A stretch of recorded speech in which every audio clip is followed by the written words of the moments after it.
राग तिलंग लक्षण गीत ताल तीन ताल।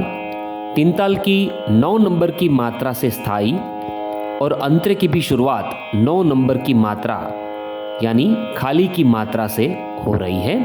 उससे पहले सुनते हैं राग तिलंग का आरोह और अवरोह। सा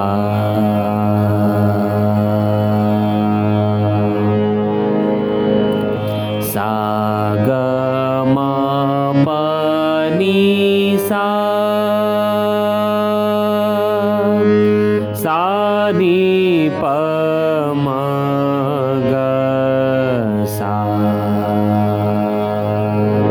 अब सुनते हैं राग तिलंग का मुख्य अंग यानी पकड़। ग म प नी प म ग।